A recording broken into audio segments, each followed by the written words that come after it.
Welcome, my dear students and listeners. The lecture today will be on Canterbury Tales by Chaucer.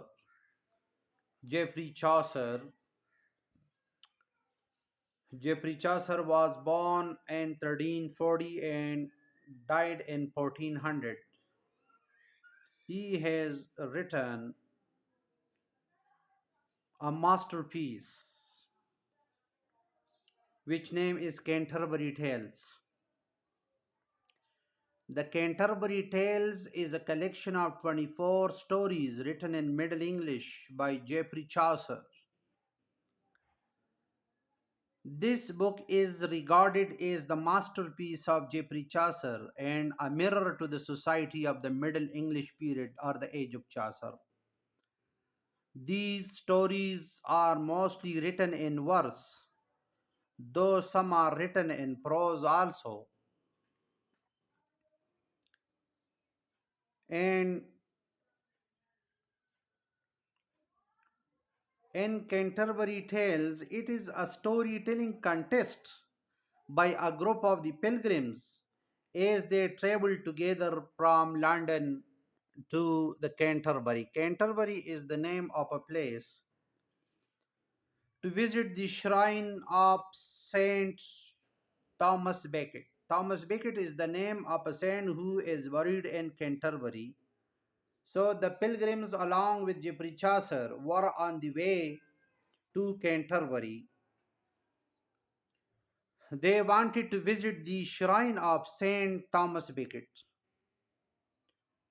So, as we mentioned, that it was a contest of storytelling, so there was a prize or an award for this contest, and that was in the shape of a pre-meal or dinner on their return at the Tabard Inn. The greatest contribution of the Canterbury Tales to English literature is that it popularized the English of that time.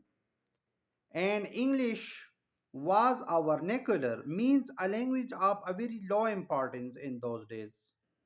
The main languages used for literature or to write literature were French, Latin, and Italian languages.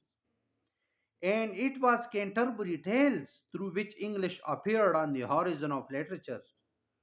In the prologue, some 30 pilgrims are introduced, and every pilgrim was to tell four stories each, two on the way to the Canterbury and two while coming back to London from Canterbury. Therefore, Canterbury Tale is often considered as incomplete because in this way it becomes a tale of uh, in this way it becomes a total of 120 stories while the book contains only 24 stories. So many of the people consider this Canterbury tale as incomplete due to the death of Geoffrey Chaucer.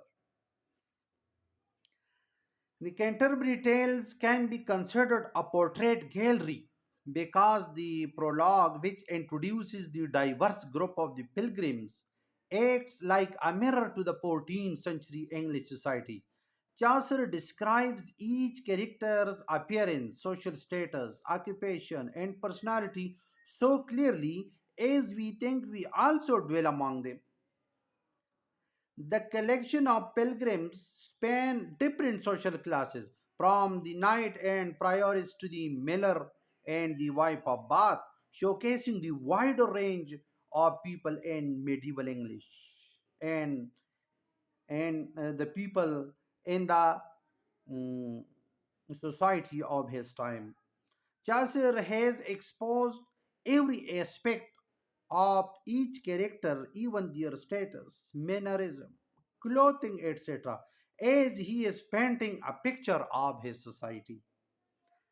The Canterbury Tales is considered as the gateway to the English literature because his style, his characterization, and the way of telling story is so gorgeous that he paved the path for coming dramatists and, and novelists to copy his style, characterization, and the art of his storytelling in their dramas and novels. The Canterbury Tales is a milestone in English literature, and it is essays, novel, and drama at the same time. The Canterbury Tales, which is a book written by Geoffrey Chaucer, made great contributions to English literature. Number one, the Canterbury Tales helped establish English as a literary language.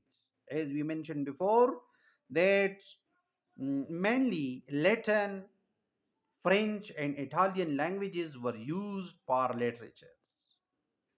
So, this was the Canterbury Tale, which helped establish English as a literary language. Number two, the Canterbury Tales provided a linguistic resource as Middle English grammar, spelling, and vocabulary, etc.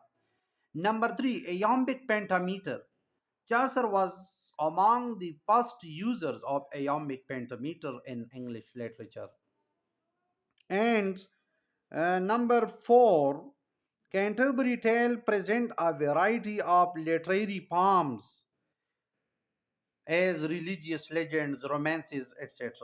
Number five, Canterbury Tales shows relationship between faith and worldly pleasures as we see in religious pilgrims and Canterbury Tales are the religious characters in Canterbury Tales.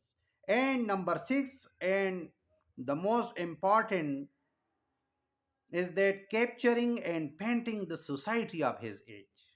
And it is due to the Canterbury Tales that Chaucer is regarded as the father of English literature. So, mm, as you heard the lecture on the Canterbury Tales, so this is the masterpiece of Geoffrey Chaucer, and the Canterbury Tales shows the society of the medieval English period very clearly and very vividly. So let it call a day. Thank you very much. See you in next video.